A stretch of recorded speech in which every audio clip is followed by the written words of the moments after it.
Les protéines constituent les êtres vivants. Elles sont dans les cellules de la plante, dans les virus et les bactéries, dans les êtres aquatiques et terrestres.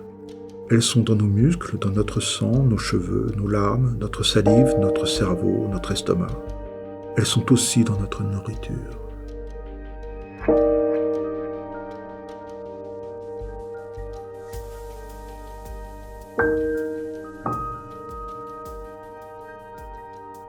Les protéines sont constituées de centaines, voire de milliers d'atomes. On retrouve toujours les mêmes atomes. Carbone, hydrogène, azote, phosphore, oxygène, soufre. Les motifs se ressemblent souvent, mais la diversité de l'ensemble est infinie. Les atomes des protéines sont d'abord assemblés sous forme d'acides aminés. Lorsque les acides aminés sont reliés entre eux, ils forment une chaîne protéique. Il existe une vingtaine d'acides aminés différents.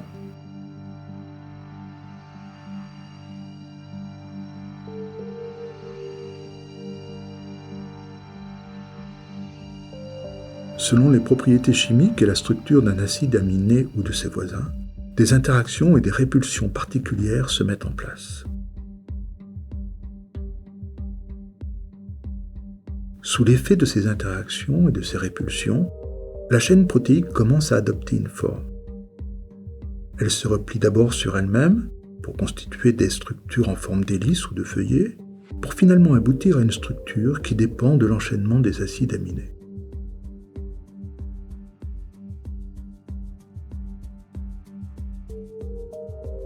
Une fois la protéine repliée, certains acides aminés éloignés dans la chaîne se retrouvent proches dans l'espace et peuvent former à la surface de la protéine des régions dotées de propriétés bien particulières. Par exemple, une protéine peut reconnaître différentes molécules chimiques d'autres protéines.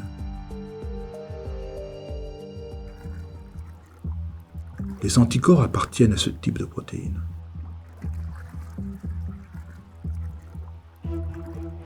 Certains d'entre eux sont capables de reconnaître la surface des virus et de s'y fixer. Les anticorps fixés au virus sont reconnus à leur tour par les globules blancs qui absorbent l'ensemble.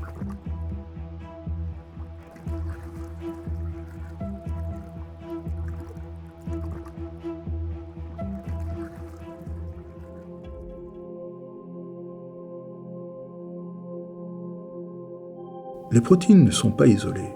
Elles n'existent que dans un système vivant au sein duquel elles sont mobiles et dynamiques.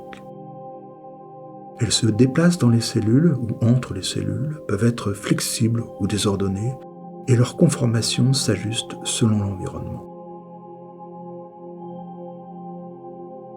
Et si les protéines sont là, c'est justement parce que ces propriétés, on parle aussi de fonctions, sont nécessaires au système vivant qui les a produites.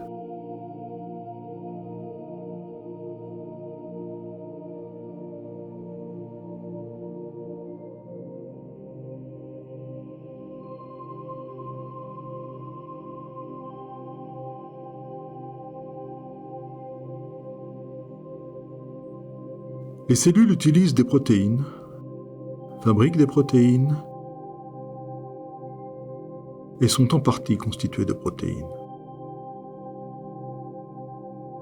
Chacune de ces protéines possède une qualité spécifique, comme celle de fixer des molécules chimiques, de se modifier lors de la rencontre d'une molécule, de faciliter la transformation d'une molécule en une autre, de servir d'éléments de construction pour les cellules, ou de protéger d'autres protéines. Grâce à toutes ces facultés, les protéines remplissent des fonctions essentielles pour les cellules.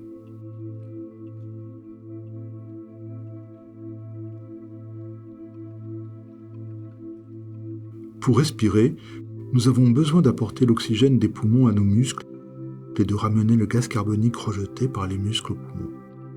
Pour cela, les globules rouges de notre sang utilisent une protéine de transport, l'hémoglobine. Le fer qu'elle contient est capable de fixer la molécule d'oxygène et donne sa couleur au globule rouge.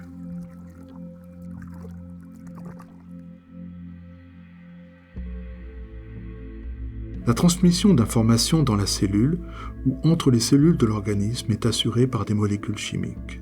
Ces molécules peuvent être des protéines, dites de signalisation, mais certaines d'entre elles ne peuvent pas pénétrer directement dans la cellule.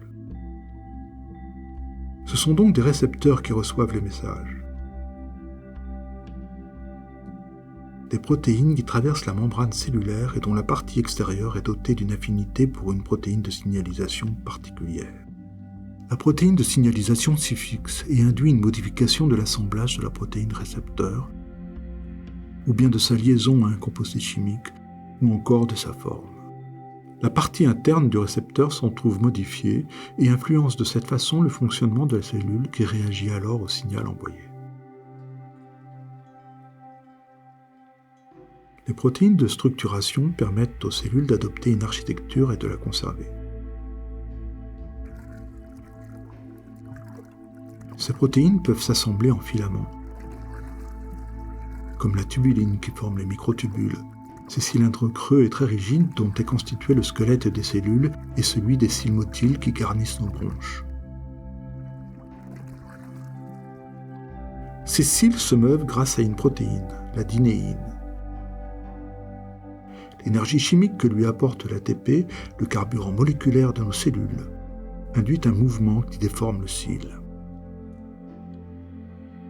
La production de l'ATP peut être assurée par certaines protéines appelées enzymes, comme l'ATP synthase, qui sont capables de catalyse. C'est-à-dire que leur présence facilite des réactions chimiques et les accélère jusqu'à des millions de fois.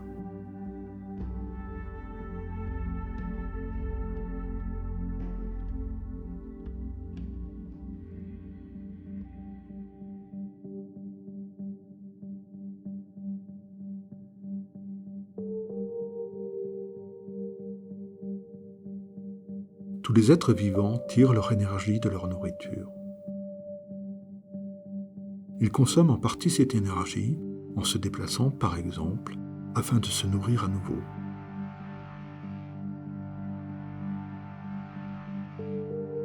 À chaque fois, les protéines sont en jeu, mais elles ne sont pas toutes présentes en même temps dans le corps. Chaque cellule est capable de produire une protéine quand elle en a besoin, et de la détruire quand elle n'en a plus besoin. Mais comment font-elles ? Toutes sortes de signaux informent la cellule qu'il faut produire une nouvelle protéine. Quel que soit le signal, la production d'une protéine commence dans le noyau de la cellule, là où se trouvent les chaînes d'ADN qui sont constituées d'enchaînements de nucléotides et enroulées en hélices. Ces chaînes contiennent tous les gènes. Chaque gène correspond à un fragment d'ADN et la succession de ces nucléotides constitue un code qui va permettre de produire une protéine particulière. L'ARN polymérase se charge de rendre ce code exploitable. Il ouvre et déchiffre la chaîne d'ADN afin de synthétiser une longue molécule, l'ARN messager. Les brins d'ARN messager servent à transporter l'information contenue dans le gène en dehors du noyau. L'ARN messager reçoit des transformations comme la suppression de certaines parties ou des modifications chimiques et l'ajout d'extrémités qui le protègent contre une dégradation par des enzymes. L'ARN messager sort alors du noyau. Ces extrémités permettront au ribosome de le reconnaître pour le déchiffrer. Les ribosomes sont d'énormes machineries moléculaires responsables de la synthèse des protéines. À mesure de la lecture de l'ARN messager par le ribosome, chaque succession de 3 nucléotides forme ce que l'on appelle un codon et permet la sélection d'un acide aminé qui vient s'ajouter à une chaîne. Cette chaîne en cours de synthèse est appelée chaîne polypeptidique. Certains acides aminés qui constituent la chaîne polypeptidique ont une grande affinité les uns pour les autres, ce qui replie la chaîne pour construire sa forme. Les molécules d'eau du cytoplasme contribuent aussi au repliement, en attirant ou repoussant d'autres parties de la chaîne.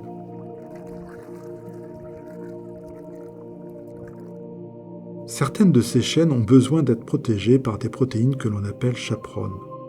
Elles assistent le processus de maturation des chaînes en protéines en garantissant les bonnes conformations.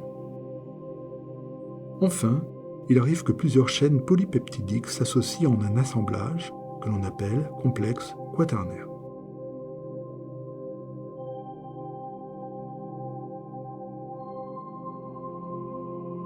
Les protéines sont destinées à réagir avec leur environnement. Certaines finissent par se lier à des molécules ou d'autres protéines pour transmettre une information. D'autres, comme les enzymes, ont la capacité de faciliter des réactions chimiques. Mais comment fonctionnent-elles ? Les enzymes sont des protéines qui sont capables d'accélérer des réactions chimiques. Chaque enzyme est active seulement sur un ou quelques composés chimiques très spécifiques, ces substrats.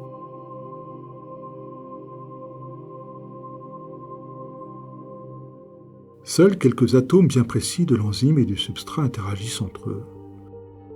Les atomes de l'enzyme peuvent modifier l'organisation des atomes du substrat, comme la rupture d'une liaison chimique, le déplacement d'un atome d'une zone vers une autre, ou encore l'ajout d'un nouvel atome grâce à l'intervention d'une molécule d'eau, par exemple. Si ces réactions chimiques transforment le substrat, elles peuvent aussi entraîner des changements dans la composition ou la forme de l'enzyme. Une étape de régénération de l'enzyme est alors nécessaire pour qu'elle redevienne fonctionnelle.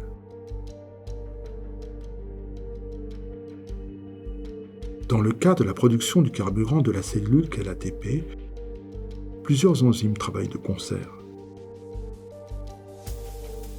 C'est l'enchaînement en cascade du travail d'une série d'enzymes qui va permettre la production de l'ATP. Comme leur nom l'indique, les protéines de transport sont capables de transporter des atomes ou des molécules. C'est le cas de l'hémoglobine des globules rouges du sang. Cette protéine possède 4 atomes de fer capables de fixer les atomes d'oxygène. Dans les poumons, l'hémoglobine charge l'oxygène de l'air et la transporte à travers nos vaisseaux sanguins. Elle libère cette molécule d'oxygène arrivée à destination, dans les muscles par exemple.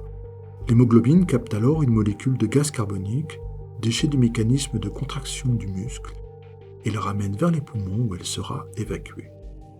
Certaines protéines doivent s'associer à d'autres pour constituer de nouvelles surfaces, acquérir des propriétés chimiques différentes ou de nouvelles fonctions.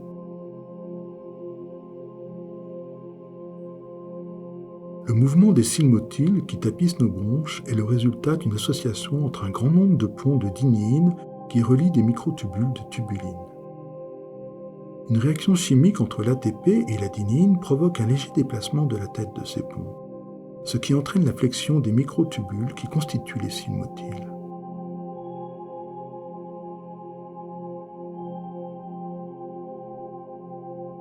Pour comprendre comment fonctionne une protéine, il faut d'abord connaître sa forme et savoir comment sont organisés dans l'espace les atomes des acides aminés qui la composent, ce que l'on appelle sa structure tridimensionnelle.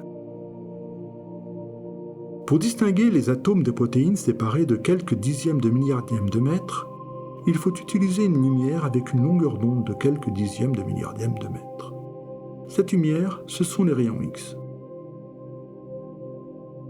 Un faisceau de rayons X dirigé vers une seule molécule diffuse dans toutes les directions.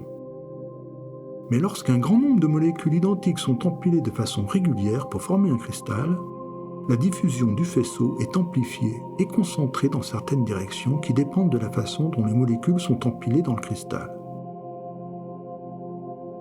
On obtient alors ce que l'on appelle un spectre de diffraction composé de spots régulièrement espacés. À partir de l'analyse mathématique de ces spots, on produit une carte qui permet de construire la forme de la molécule en 3 dimensions. Cette méthode, appelée cristallographie, nécessite la cristallisation des protéines. Une autre méthode pour obtenir la forme d'une protéine utilise un faisceau d'électrons pour bombarder la molécule.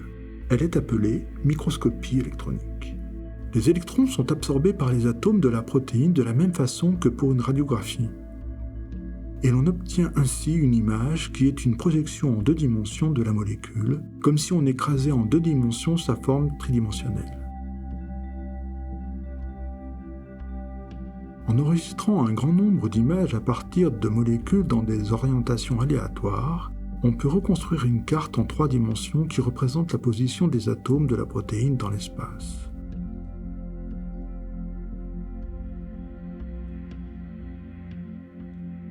Enfin, dans le cas de protéines plus petites ou trop flexibles pour cristalliser, une méthode utilise la propriété des noyaux des atomes à tourner très rapidement sur eux-mêmes comme des toupies aimantées. On appelle cela le spin nucléaire. Lorsqu'il est plongé dans un champ magnétique assez puissant, le spin des atomes d'une protéine s'aligne selon l'axe de ce champ.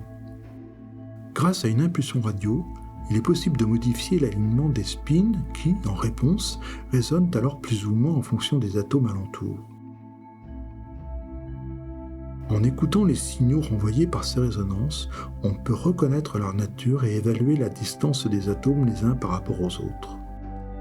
À partir de ces distances, on en déduit la forme de la protéine. Cette approche est la résonance magnétique nucléaire. Grâce à tous ces outils d'investigation, nous pouvons aujourd'hui observer, étudier et comprendre comment fonctionnent les protéines.